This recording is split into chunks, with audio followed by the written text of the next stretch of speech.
Sir, you can't go in there. They are waiting for you. There's a bomb in your car, sir. The boy said it the way a child says something he has rehearsed too many times, quietly, carefully, with the particular flatness of a person who is afraid of not being believed, but more afraid of staying silent. He was standing on the bottom step of the Calhoun County Courthouse, one hand gripping the iron railing, the other pressed flat against his thigh as if holding something down inside himself. He was small, 8 years old, maybe 9.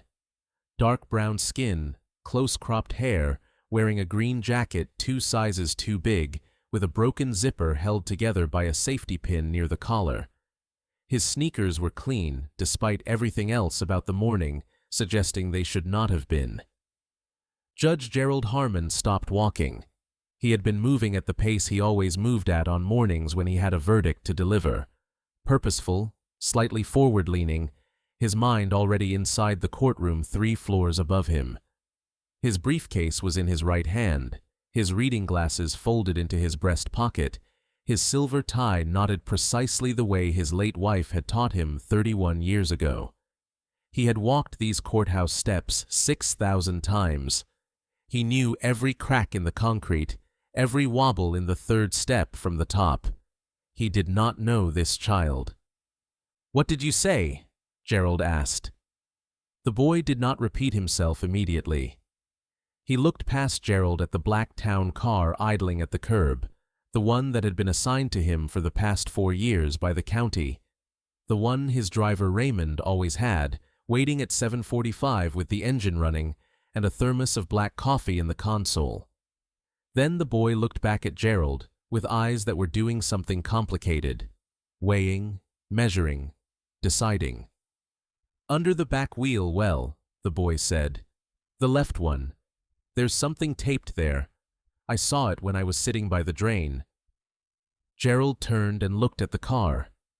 Raymond was standing beside the rear door the way he always stood, one hand on the handle, his posture patient and familiar. Nothing appeared wrong. The morning was gray and damp, the kind of October sky that couldn't decide whether to rain or simply stay the color of old concrete indefinitely. A few pigeons were working the base of the fountain across the plaza. A woman in a yellow coat was climbing the courthouse steps 20 feet to Gerald's left, talking into her phone without looking up. Everything looked exactly the way it always looked. "Son," Gerald said, using the word without thinking, the word he used when he addressed young defendants in his courtroom who had not yet learned how to be afraid of the right things. "What's your name?" "Marcus." "Marcus, how old are you?" 8. "What are you doing out here this early?" The boy's jaw tightened slightly.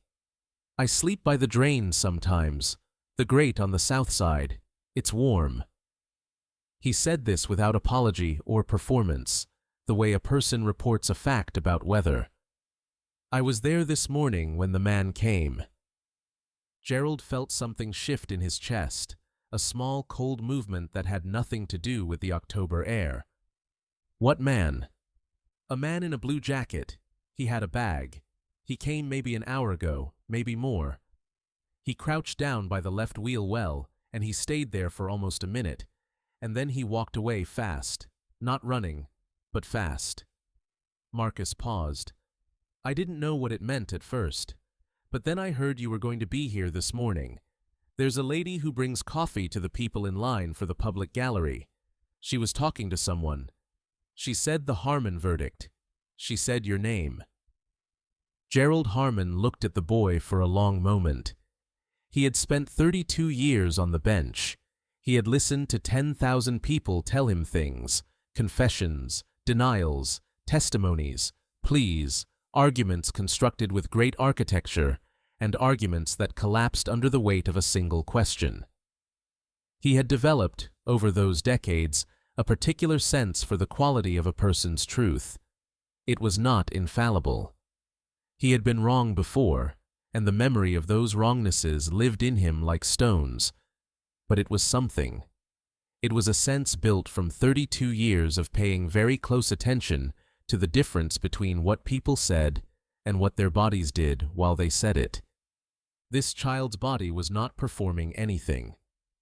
Gerald set his briefcase down on the step. He took out his phone and called Raymond. Raymond answered on the first ring.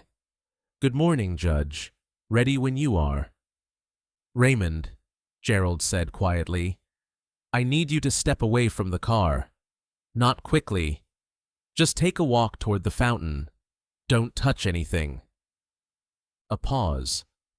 Raymond had been driving Gerald for 4 years, and he had learned in those 4 years that Gerald Harmon did not make unusual requests.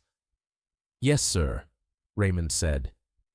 Gerald watched him pocket his phone and begin walking toward the fountain with the practiced calm of a man who understood that calm was the right response even when he did not yet know to what. Then Gerald called the courthouse security desk. The call took 40 seconds. The response took 6 minutes. 2 officers from the county sheriff's department arrived first, then a bomb technician from the state police, who had been, by some alignment of timing, that Gerald would later think about more than once, already en route to an unrelated training exercise 2 miles away. The technician approached the black town car from the rear, crouched by the left wheel well, and spent 40 seconds doing something Gerald could not see from where he stood on the steps. Then the technician straightened up and turned and said 3 words. "Clear the plaza." They found it 12 minutes later, after a more careful inspection. With equipment the technician called in from the training convoy. It was not large.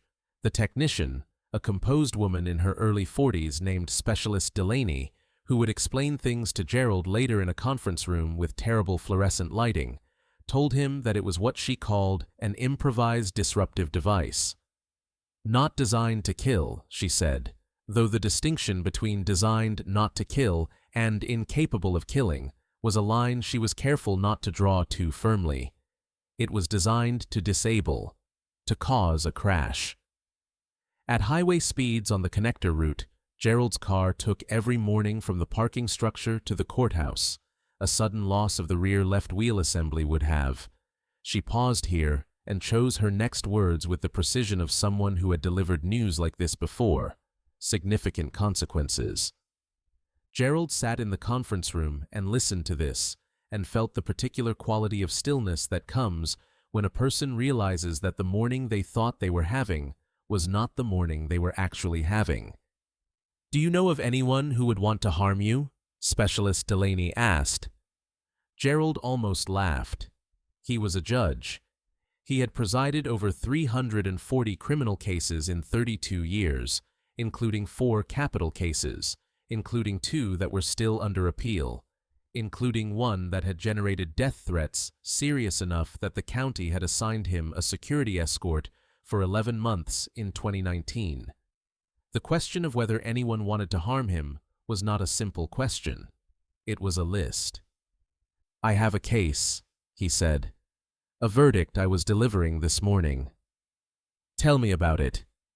Gerald told her.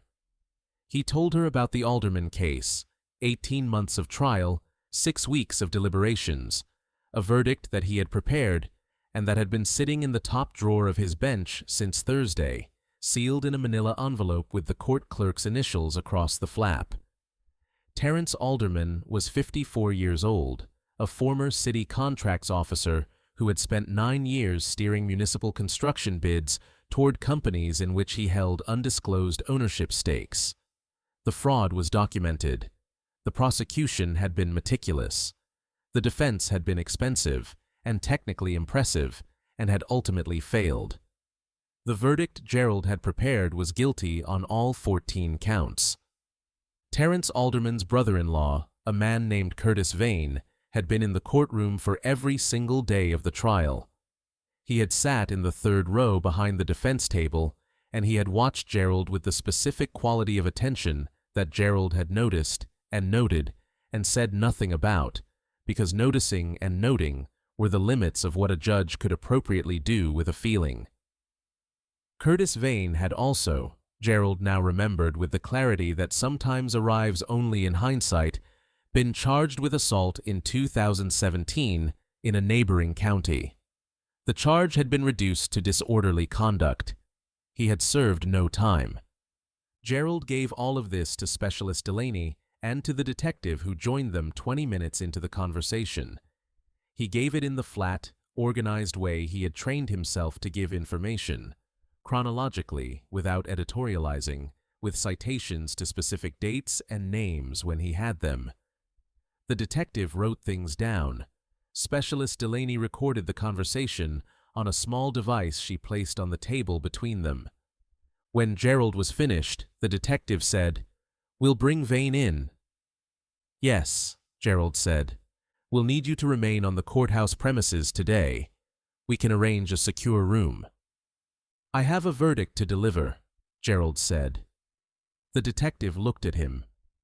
"The Alderman case. The jury has been waiting since Thursday. Those people have been sequestered for 6 weeks. Whatever is happening with the man who put something under my car, the people in that jury room have done their duty, and they deserve to have it received. That doesn't change." He paused. "I'll need a different route to the courtroom, and I'll need someone to find the boy." Marcus was still in the plaza. He had not left.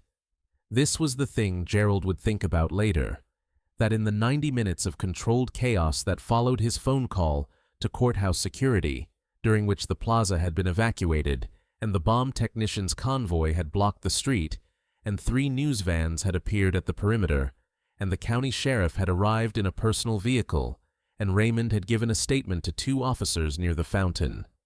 Through all of it, Marcus had simply moved to a bench near the east side of the building and sat down and waited. A deputy found him there and brought him inside. Gerald met them in a hallway on the ground floor, still in his coat, his briefcase retrieved from the steps, and now sitting on a plastic chair beside him.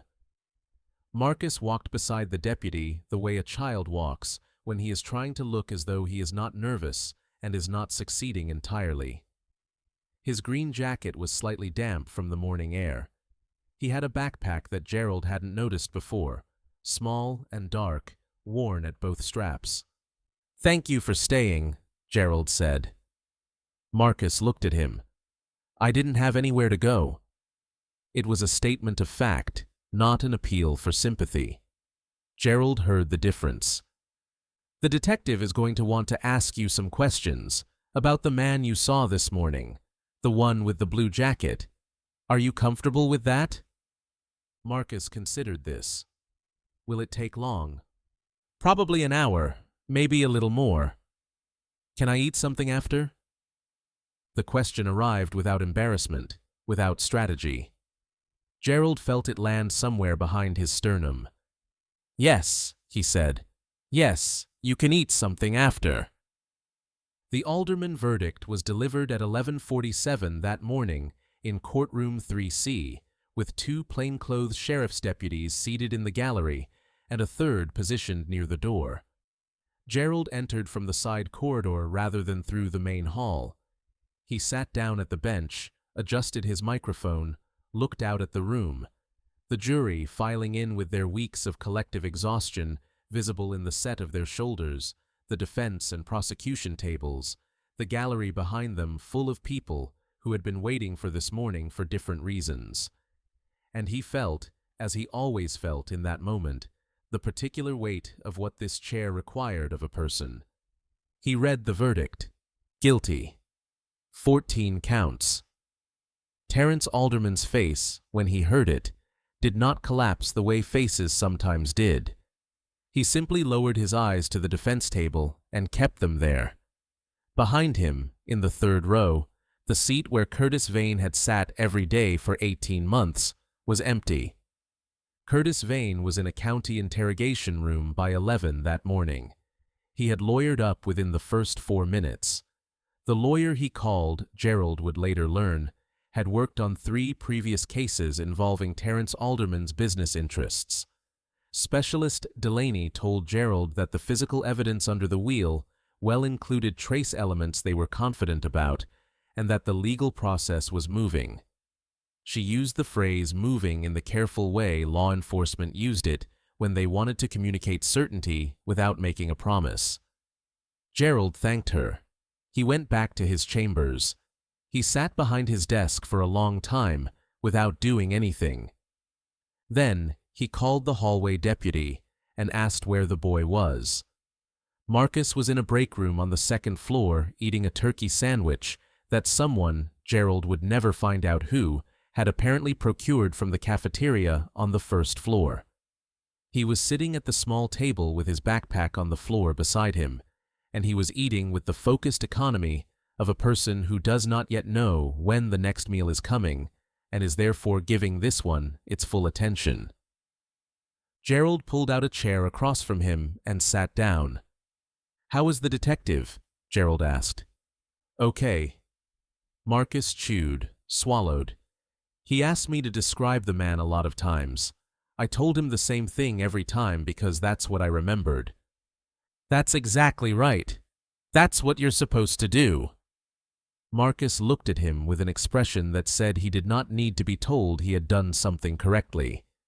He had known he had done it correctly. He looked back at his sandwich.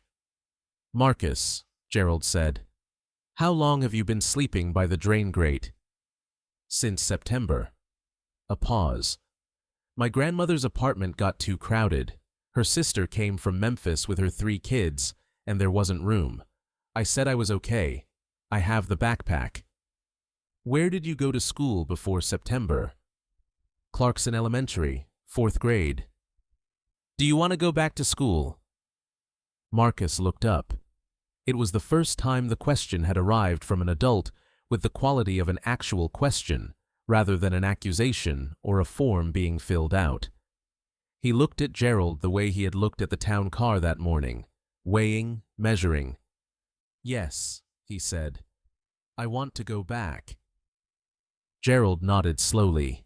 He looked at the boy's backpack. "What do you have in there?" Marcus hesitated. Then he reached down and unzipped the front pocket. He pulled out 3 things: a small composition notebook, a stub of a pencil, and a library card. He set them on the table between them.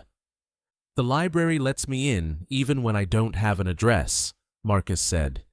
"They check the card and they let me stay until closing. I read there. On the days when the weather is bad." Gerald looked at the library card. It had a name on it: Marcus James Whitfield. He looked at the composition notebook. On the cover, in the careful capital letters of a child who had been taught handwriting by someone who cared about it, was written, "Things I Noticed." "May I?" Gerald asked.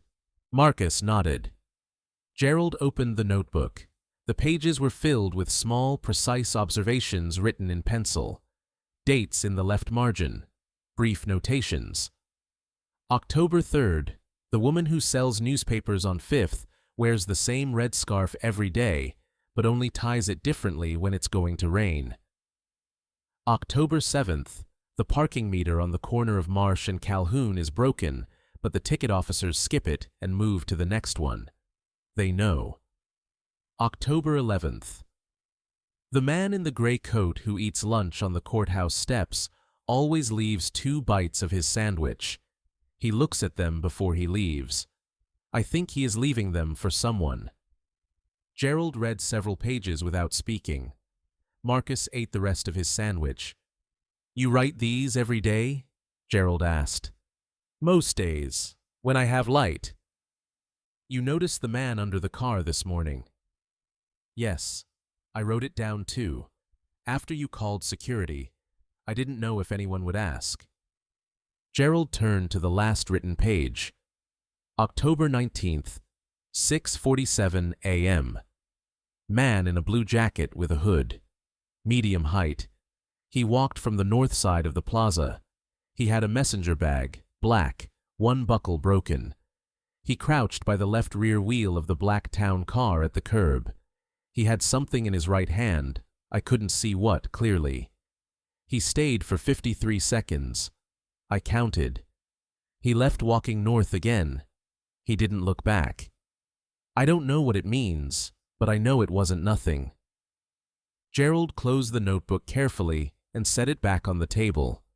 He sat for a long time after that, looking at a point somewhere between the notebook and the far wall, in the middle distance where a person looks when they are thinking about time, about how it accumulates, about the places it deposits things, about the fact that 53 seconds counted by a child with a broken zippered jacket sleeping on a heat grate had just altered the trajectory of a morning that might otherwise have ended very differently. "Marcus," Gerald said, "do you have a social worker? Anyone assigned to your case?" Marcus shrugged slightly. "There was a lady, Ms. Terrell. She came twice, but her number stopped working." "Do you know your grandmother's address?" "Yes, sir." "I want to call some people today, not to send you anywhere or put you in a system. I want to call some people and ask them to help me help you. But I want to ask your permission first. Do you understand why I'm asking your permission?" Marcus looked at him for a moment. "Because I'm not a problem to be solved," he said. "My teacher at Clarkson used to say that. She said we were people, not problems." Gerald felt something in his chest do something that it had not done in a long time. He was not sure it had a name. "Your teacher at Clarkson was right," Gerald said. "And yes, that's exactly why." Marcus nodded once. "Okay," he said. "You can call." The call Gerald made that afternoon was not to a social worker or a county placement office. He called a woman named Patricia Osei, who had been a family court judge for 19 years before retiring and who had, in her retirement, founded a nonprofit that Gerald had quietly donated to for the last 6 years, without attending any of their events or putting his name on any of their materials, because he believed in what they did, but understood that a sitting judge's name on a charity created complications that the charity did not need. Patricia answered on the third ring. "Gerald," she said, "I heard about this morning." "Then I'll skip to the reason I'm calling. Please." He told her about Marcus. He told her about the notebook and the library card and Ms. Terrell's disconnected number and the grandmother's crowded apartment in September and the heat grate on the south side of the courthouse plaza that was warm because of the building's old boiler system and which had apparently been a child's bedroom for 6 weeks. Patricia was quiet for a moment. Then she said, "Is he there now?" "Down the hall." "Is he frightened?" Gerald thought about it honestly. "No," he said. "He's the least frightened person I've spoken to today." "Then he's found a way to be safe inside himself," Patricia said. "Those children are the ones I worry about most, Gerald. The ones who look like they're managing. They're managing something no child should have to manage." A pause. "I'll come this afternoon. Don't let him disappear." "He doesn't seem to want to disappear," Gerald said. "He waited in the plaza for 90 minutes while the bomb squad cleared my car." A long pause on Patricia's end. "Put him in a room with good light and something to draw on," she said finally. "And get him something hot. Not a sandwich. Something hot." Gerald arranged for soup from the cafeteria.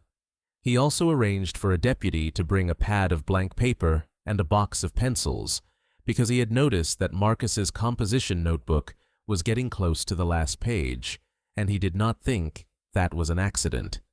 Patricia Osei arrived at 3:45 in the afternoon. She was 61 years old, a small woman with close-cropped natural hair going silver at the temples, and the particular posture of someone who had spent 2 decades sitting in a position of authority and had chosen to keep the posture and let go of the authority. She wore a dark green coat and carried a leather folder that was soft with age. Gerald met her in the hallway. "Tell me the grandmother's situation," Patricia said without preamble. 3-bedroom apartment. Grandmother, 2 adult children of her own, now a sister from Memphis with 3 children. 9 people. The grandmother is 64. She has some mobility limitations from a fall last year. She loves the boy. That was clear in everything he said about her. But she cannot give him what he needs. What does he need? Room, Gerald said. Quiet. Paper. A school. Patricia looked at him. You've been thinking about this.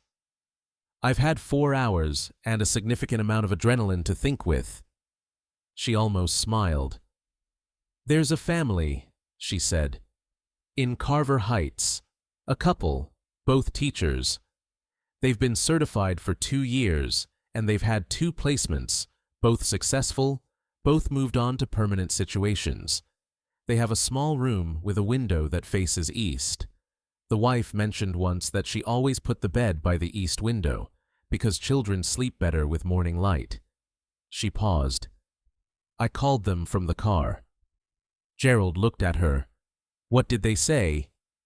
They said bring him Friday. She paused. But I want to meet him first. Today. Without you in the room. Gerald understood. Of course. You should know something, Gerald. Whatever you feel responsible for here, and I can see that you feel something, you're going to need to be careful with it. He's not yours because he saved your life. That's not how this works. I know that. Do you? Gerald was quiet for a moment. The hallway was empty except for a janitor at the far end, pushing a cart slowly past the row of courtroom doors. The fluorescent lights above them gave everything the color of institutional patience. I know it, Gerald said. I also know that there's a child in a room down this hallway who has been sleeping on a concrete grate for 6 weeks and writing in a notebook about things he noticed because noticing was the one thing nobody could take from him. And I know that I am a man in a position to do something about that. He paused. I'm trying to do the thing I'm in a position to do, not more than that. Patricia looked at him for a long moment. Then she said, All right, take me to him. Marcus and Patricia spoke for 50 minutes. Gerald waited in his chambers, which felt very quiet in the way that spaces feel quiet when you have spent the day in them, but now suddenly have nothing to do. He sat at his desk. He looked at the alderman file, which had been closed and bound by his clerk.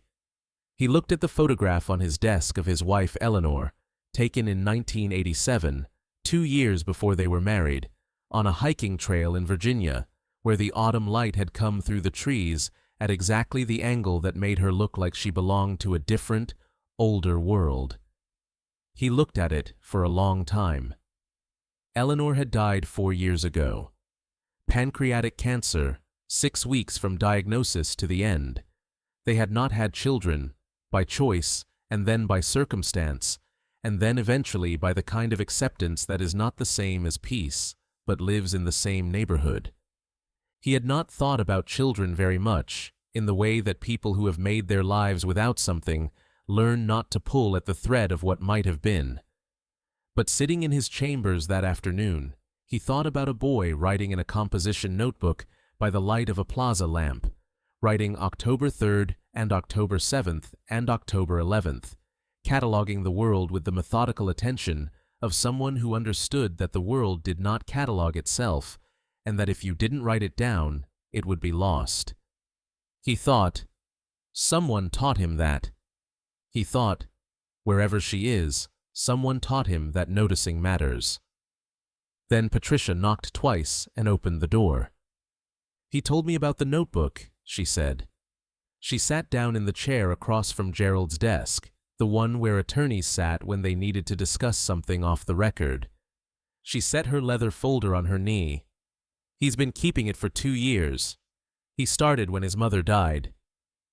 Gerald looked at her. His mother died 2 years ago. Kidney failure. The grandmother stepped in.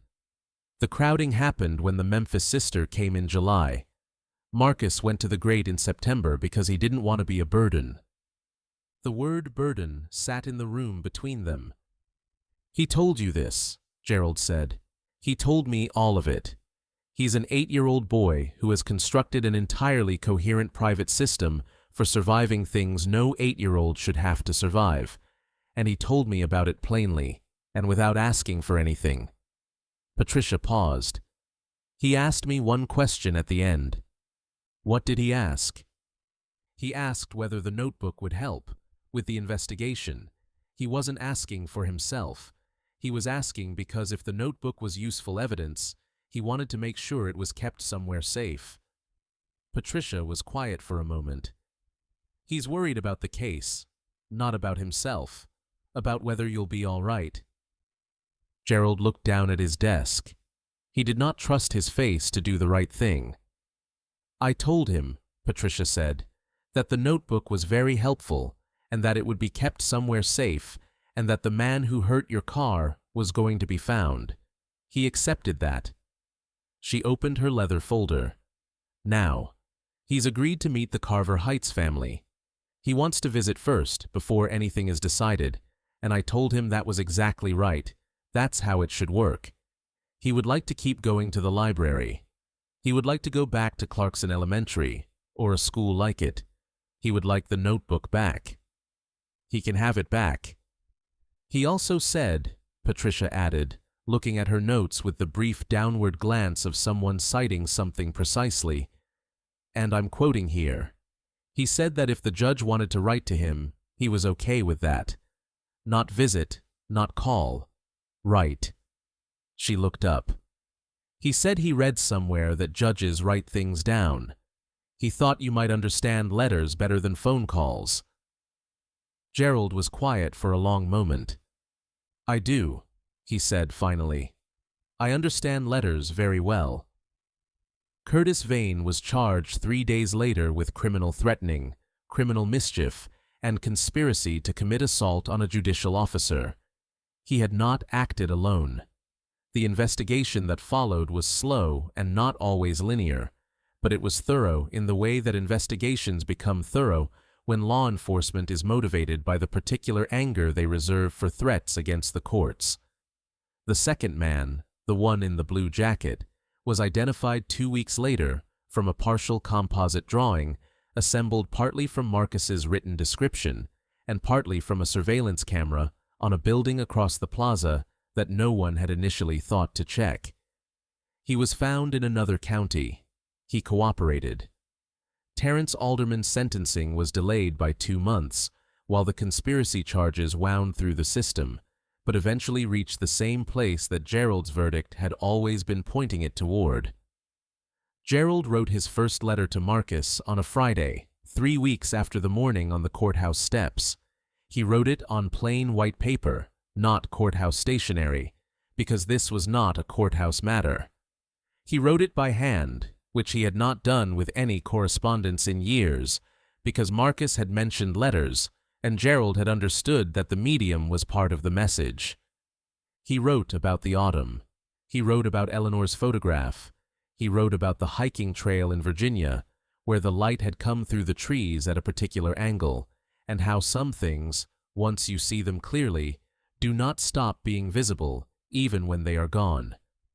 He did not write about the case, or about the car, or about the wheel well. He wrote about the notebook.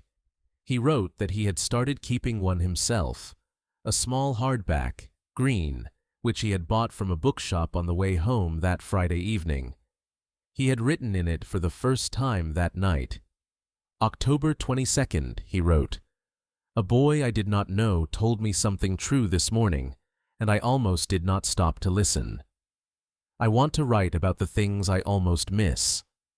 He sealed the letter and gave it to Patricia, who passed it to the Carver Heights family, who gave it to Marcus the following Sunday morning at the kitchen table while he was eating breakfast in a house with a room that had an east-facing window. Marcus read the letter twice. Then he got out his composition notebook. He had received it back through Patricia the previous week after it had been scanned and documented by the detective's office, and he wrote a reply. He wrote it in the same careful capital letters he used for everything, at the kitchen table with the morning light coming in at the angle that the Carver Heights wife had mentioned when she first put the bed there. He told Gerald about the library. He told him about a book he was reading on birds of the Great Lakes region, which was not a book he would have chosen, but which had been the only thing on the shelf at his height, and which had turned out to be more interesting than expected. He told him that the east window was very good in the mornings, and that he had already written 4 new entries in the Things I Noticed notebook, and that one of them was about the way the maple tree in the yard had a branch that made a shape that looked exactly like the letter J if you looked at it from the kitchen window at a specific angle, and that he had been looking at it from that angle every morning since he noticed it. He ended the letter. I think noticing is the most important thing. My mother used to say that the world gives you everything you need, you just have to be paying attention. I think she was right. I think you were paying attention on the steps this morning when you stopped. Most people don't stop. Gerald read the letter in his chambers on a Tuesday morning before the day's docket began. He read it twice, and then he put it in the inside pocket of his jacket, next to where he kept Eleanor's photograph in a folded copy that had been laminated by a drugstore machine some years ago. He kept both of them there for the rest of the year. The Carver Heights placement became permanent the following spring, after the appropriate waiting periods had been observed and the appropriate paperwork had moved through the appropriate offices. Marcus went back to Clarkson Elementary in November, where his 4th grade teacher, not the one who had said they were people, not problems, she had moved on, but a younger man named Mr. Cole, who turned out to have his own system of noticing things, recognized within the first week that Marcus read 2 grade levels above his peers and wrote 3 above, and made adjustments accordingly. Gerald attended the small ceremony at the family court office when the permanent placement was finalized. Patricia had called him and told him it would be appropriate if he came. He wore his coat and not his robes. He sat in the 3rd row, because that was where you sat when you were a witness, and not the one the moment was about. Marcus saw him there and nodded once, the way Marcus nodded when something was confirmed that he had already suspected. Gerald nodded back. Afterward, in the parking lot, Marcus walked over to him. The green jacket was gone, replaced by a dark blue one that fit properly, with a zipper that worked. He still had the backpack. The straps were still worn, but someone had sewn a small patch over the place where one of them had started to fray. "You came," Marcus said. "I came," Gerald agreed. "You didn't have to." "I know." Marcus looked at him for a moment. He had grown perhaps an inch since October, though Gerald was not certain of this, only that the boy in front of him seemed to occupy more space in a way that had nothing to do with height. He had been eating regular meals for 6 months. He had been sleeping in a room with a window that faced east. He had been read to and listened to and asked questions about the birds of the Great Lakes region, which he now knew considerably more about than he had in October. "I have a new notebook," Marcus said. He unzipped the front of his backpack and showed it briefly. Dark red cover, wider than the old one. "I filled the old one in January." "What are you working on now?" Gerald asked. "The same thing. Things I notice." He paused. "But the list is different now. It's longer." Gerald looked at him and thought about the morning in October when he had been walking at the pace he always walked at on verdict mornings, his mind already 3 floors above the steps, and a child in a broken-zippered jacket had said 4 words that he had almost not stopped to hear. He thought about what Specialist Delaney had said, significant consequences, and he thought about the particular way time reorganized itself after a moment like that, how everything that came after was shadowed by the understanding of what it had almost not been. He did not say any of this to Marcus. Some things were not for saying. They were for writing down in a small green notebook on a Tuesday morning before the day's docket began, and keeping and returning to. "Good," Gerald said. "Keep going." Marcus zipped the backpack closed. He looked at Gerald with the same measuring eyes from the courthouse steps, but something in them was different now, not cautious, not performing, just clear. The eyes of a person who has found a stable place to stand and is looking at the world from it with the full attention it deserves.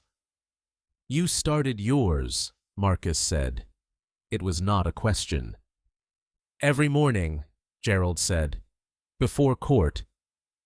Marcus nodded once, satisfied in the way that a person is satisfied when the world turns out to be slightly more orderly than they had been prepared for. He turned and walked back toward the Carver Heights family, waiting beside their car in the parking lot, his backpack settled high on his shoulders, his new jacket dark blue in the gray spring light. Gerald stood in the parking lot and watched him go, and thought about a boy who had counted to 53 in the dark while the city slept around him, and written it down so that it would not be lost. The world gives you everything you need. You just have to be paying attention.